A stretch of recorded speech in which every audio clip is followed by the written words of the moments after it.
नमस्ते दोस्तों, स्वागत है आपका स्माइली की स्टोरी चैनल में। मैं हूं स्माइली और यहाँ पर आपके लिए लेकर आती हूँ रंग बिरंगी कहानियाँ और सीखदायक अनुभव। हम यहाँ पर एक साथ खेलेंगे, हंसेंगे, सोचेंगे और सीखेंगे। यहाँ पर हर कहानी के पीछे एक मोरल छिपा होता है जो हमें जीवन के मूल्यों को समझाता है, चाहे वो बच्चों के लिए हो या बड़ों के लिए। हम यहाँ पर बाल गीत, कहानियाँ और रोचक जानकारी साझा करेंगे। इस चैनल पर हर दिन नई कहानी, नया आनंद और नई सीख हमें मिलेगी। तो अभी सब्सक्राइब करें और हमारी मस्ती भरी दुनिया में शामिल हों। धन्यवाद दोस्तों, आपका स्वागत है स्माइली की स्टोरी चैनल में। चलिए आज हम एक नई कहानी के सफर पर निकले, जहां हंसी और सीख ढेर सारी होगी। स्माइली की स्टोरी चैनल, जहां हर कहानी के पीछे होता है एक मुस्कान।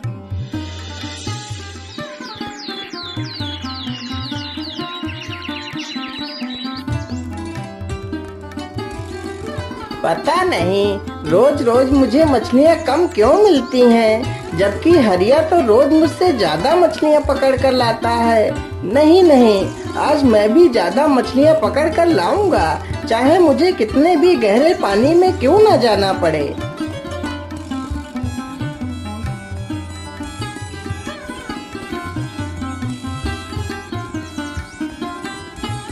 हरीराम ज्यादा मछलियां पकड़ने के लालच में अपनी नाव को गहरे पानी की तरफ ले जाता है।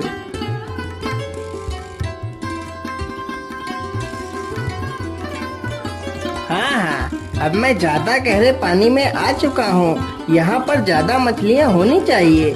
चलो जल्दी से मछलियाँ पकड़ता हूँ।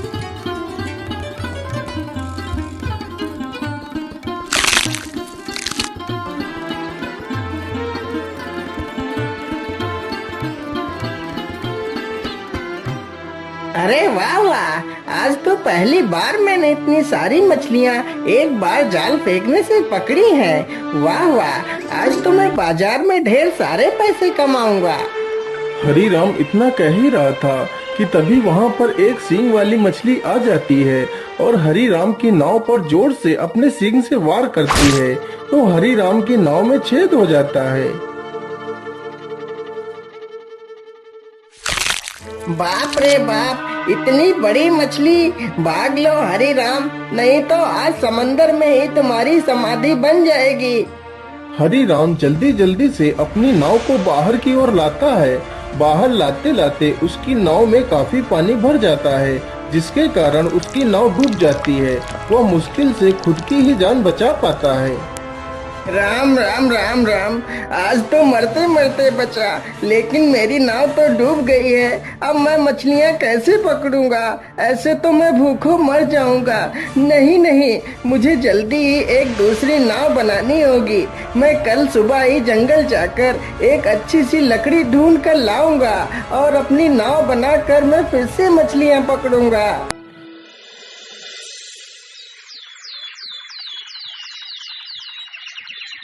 सुबह होते ही हरीराम कुल्हाड़ी लेकर जंगल की ओर निकल पड़ता है।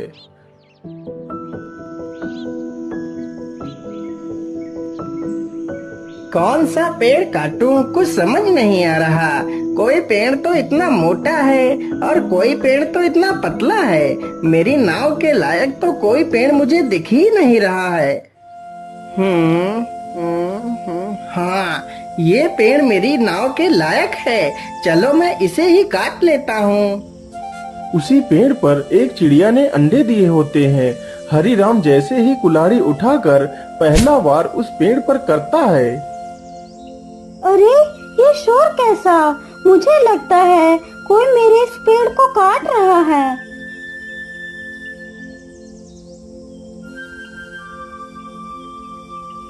अरे भैया, आप इस पेड़ को क्यों काट रहे हैं? अरे चिड़िया बहन, मैं यह पेड़ काट कर अपने लिए एक नाव बनाऊंगा। लेकिन भैया, कृपा कर आप इस पेड़ को मत काटिए। इसी पेड़ पर मेरा घोंसला है जिसमें मेरे अंडे रखे हैं। यदि तुम इस पेड़ को काट दोगे तो मेरे अंडे नीचे गिरकर टूट जाएंगे और मेरा घर बर्बाद हो जाएगा। कृपा कर आप कोई दूसरा पेड़ काट लीजिए। अरे अरे, माफ करना चिड़िया बहन, मुझे पता नहीं था कि आपका घोंसला इसी पेड़ पर है। नहीं तो मैं इस पेड़ को कभी नहीं काटता। चलो चलो, मैं कोई दूसरा पेड़ काट लेता हूँ। हरीराम फिर से दूसरा पेड़ ढूंढने लगता है। अरे बाप रे बाप, मुझे लगता है बहुत जोर की बारिश आने वाली है। तभी जोरदार हवाओं के साथ बारिश होने लगती है। अरे राम राम राम, या तो बहुत जोर की बारिश आ गई। अब कहाँ छिपूं मैं? मुझे लगता है वहाँ पर कोई झोपड़ी है। चलो चलकर देखता हूँ।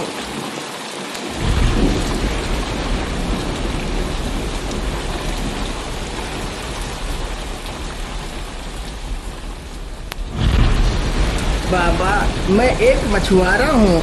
आज मैं इस जंगल में एक लकड़ी काटने के लिए आया था, जिससे मैं अपने लिए एक नाव बना सकूं।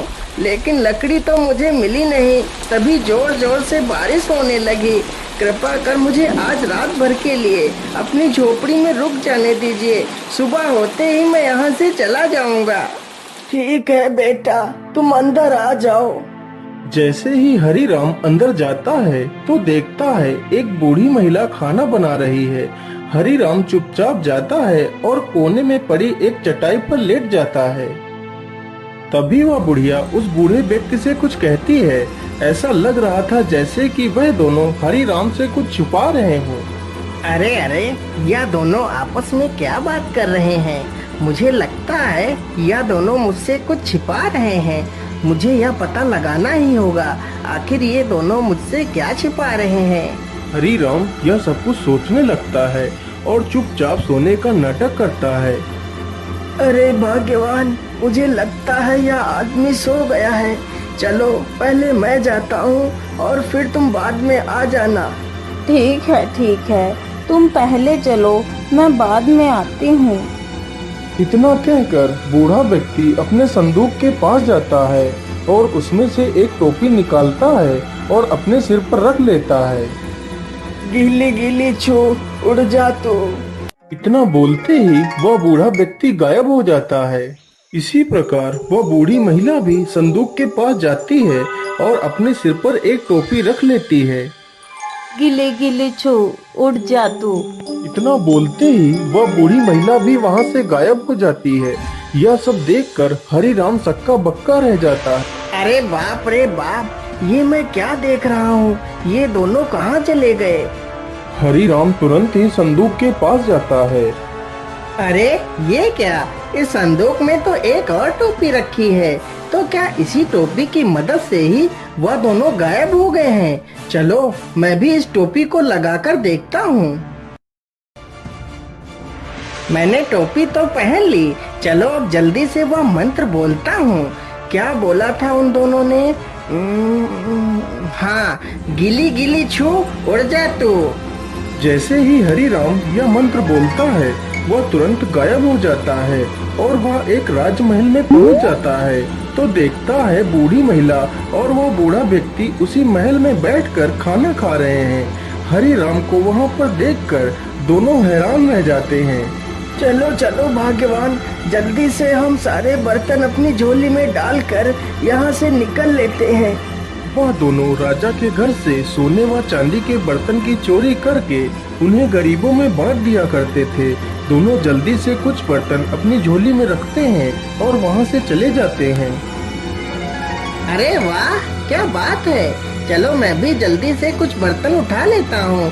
लेकिन इतनी जल्दी भी क्या है? चलो थोड़ा सा स्वादिष्ट भोजन का आनंद लिया जाए, फिर आराम से चला जाएगा। इतना सोचकर हरीराम खाना खाने लगता है। अरे वाह, खाना तो बहुत स्वादिष्ट था। ऐसा स्वादिष्ट खाना तो मैंने अपने जीवन में पहली बार खाया है। लेकिन अब मुझे खाना खाने के बाद बड़ी नींद आ रही है। चलो थोड़ा सा सो लेता हूँ, फिर आराम से चला जाऊंगा। इतना कहकर वह वहीं पर लेट जाता है और सो जाता है। उसे सोते सोते सुबह हो जाती है। तभी वहाँ पर राजमहल का रसोइया आ जाता है। अरे चोर चोर, कोई पकड़ो इसे, आज यह चोर हमारे हाथ लग गया है। इतना सुनते ही सैनिक हरीराम को दबोच लेते हैं और राजा के दरबार में पेश करते हैं। महाराज, मुझे छोड़ दीजिए। मैंने आपके घर में कोई चोरी नहीं की है। मैं चोर नहीं हूँ, मैं तो एक मछुआरा हूँ। अरे मूर्ख, यदि तू मछुआरा है तो क्या मेरे महल में तू मछली पकड़ने आया था? अरे मूर्ख चोर, मुझसे झूठ बोलता है, रोज रोज मेरे महल में चोरी करता है। सैनिकों, इस बेवकूफ को ले जाओ और बीच चौराहे पर खड़ा करके जिंदा जला दो, ताकि ऐसा कोई दोबारा करने की सोचे भी नहीं। राजा का आदेश होते ही सैनिक हरि राम को बीच चौराहे पर ले जाकर एक मजबूत लक्कड़ से बांध देते हैं। अरे राम राम राम, ये कहाँ आकर फंस गया? आज तो मेरी मौत निश्चित है। क्या करूं, कैसे बचूं इन सैनिकों से? कुछ ना कुछ तो मुझे उपाय सोचना ही पड़ेगा। हाँ महाराज, आप मुझे मारने के लिए तो तैयार ही हैं और कुछ ही देर में मुझे मार भी डालेंगे। इसीलिए महाराज, मेरी आखिरी इच्छा पूरी कर दीजिए। हाँ हाँ, क्यों नहीं, बोल तेरी आखिरी इच्छा क्या है? महाराज, मैं चाहता हूँ कि आप लोग मुझे जिंदा जलाएं। उससे पहले मेरी टोपी मेरे सिर पर रख दीजिए, इससे मेरी आत्मा को शांति मिल जाएगी। अच्छा अच्छा, ठीक है। एक राजा होने के नाते मैं तेरी आखिरी इच्छा भी जरूर पूरी करूँगा। सैनिकों, जल्दी से जाओ और इसकी टोपी को उठाकर ले आओ और इसे पहना दो। सैनिक तुरंत ही टोपी लेकर आ जाते हैं और हरि राम को टोपी पहना देते हैं। टोपी को पहनते ही हरि राम खुश हो जाता है। गीली गीली छू, उड़ जा तू। हरि राम तुरंत ही उस लक्कड़ समेत वहाँ से गायब हो जाता है। यह सब देखकर वहाँ पर खड़े हुए लोगों में भगदड़ मच जाती है। अरे भागो भागो, यहाँ से जल्दी से भागो और अपनी जान बचाओ, यहाँ पर भूत आ गया है।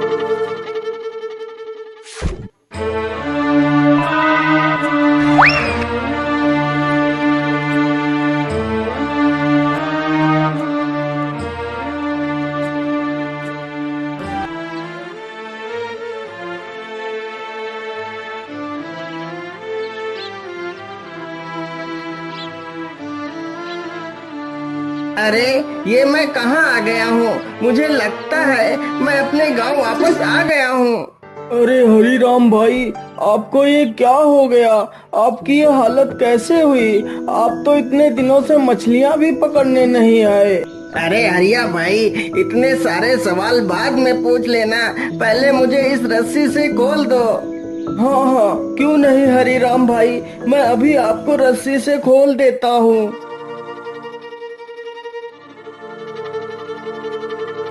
हरिया तुरंत ही उसकी रस्सियाँ खोल देता है। अरे वाह वाह, जिस लकड़ी की मुझे तलाश थी वह तो मुझे मिल गई। चलो अब इसी लकड़ी से ही अपनी नाव बनाऊंगा। इस प्रकार हरि राम लकड़ी को उठाता है और दोनों वहाँ से चले जाते हैं।